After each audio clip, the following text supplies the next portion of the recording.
ምዕራፍ 3 እነሆ ከአብ ጴጥሮስን ዮሐንስን ብታሰዓይቲ ሰዓት ብጊዜ ጸሎት ናብ ቤት መቕደስ ይደይቡ ነበሩ። ካብዚ ውለድ ጀሚሩ ዝለመሰ ሓደ ሰብኣይ ነበረ። ካብቶም ናብ ቤት መቕደስ ዚኣቱ ምጽዋት ምእንቲ ኺልምን ከኣ ጸይሮም ኣብ ጸጽባሕ ኣብታ ጽብቕቲ እትበሃል ኣፍ ደገ ቤት መቕደስ ይቕምጥዎ ነበሩ።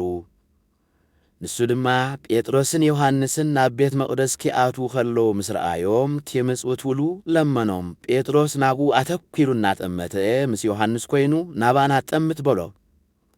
ንሱ ኸኣ ካብኣቶም ገለ ዚረክብ መሲልዎ ኣተኲሩ ጠመቶም። ጴጥሮስ ድማ ወርቅን ብሩርን የብለይን፣ እቲ ዘሎኒ ግና እህበካ ኣለኹ። ብስም ኢየሱስ ክርስቶስ ናዝራዊ ተንስእ እሞ ኺድ በሎ። ብየማነይቲ ኢዱ ሒዙ ኸኣ ኣተንስኦ። ብኡውን ኣእጋሩን ዓካዓካሪቱኡን ጸንዐ። ህድድ ኢሉ ኸኣ ደው በለ እሞ ተዛወረ።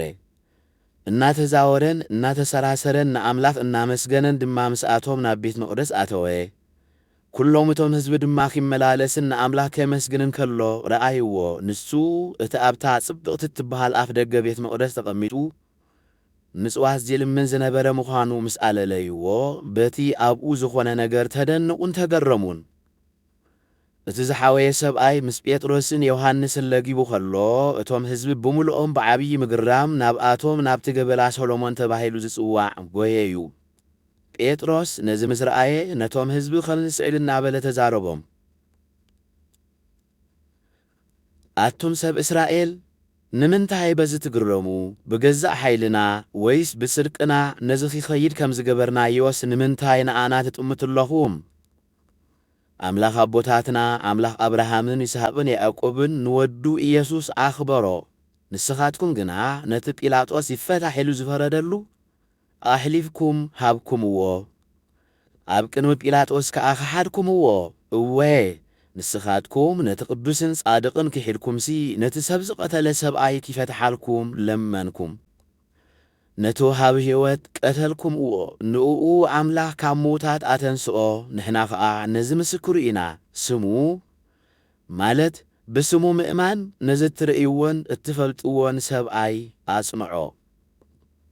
እታ ብኢየሱስ ምእማን ድማ ነዚ ኣብ ቅድሚ ኲላትኩም ምሉእ ጥዕና ሃበቶ። ሕጂ ድማ ኣሕዋተይ ከምቶም መራሕትኹም ነዚ ብዘይፍላጥ ከም ዝገበርኩምዎ እፈልጥ ኣለኹ። ኣምላኽ ግና እቲ መሲሑ መከራ ኺቕበል ከም ዘለዎ ኣቐዲሙ ብኣፍ ኩሎም ነቢያት ከም ዝተዛረቦ ከምኡ ፈጸሞ።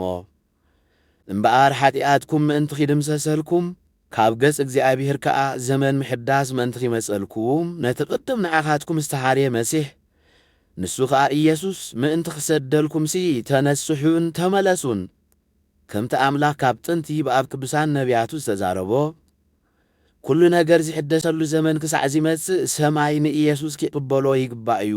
ሙሴ ድማ እግዚአብሔር ኣምላኽኩም ከምቲ ንኣይ ዘተንስኣኒ ካብ ኣሕዋትኩም ነቢይ ኸይተንስኣልኩም እዩ።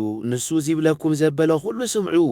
እንሆ እታ ነቲ ነቢይቲ ዘይትሰምዕ ዘበለት ነፍሲ ኸኣ ካብ ህዝባ ኽትምንቈስ እያ በለ።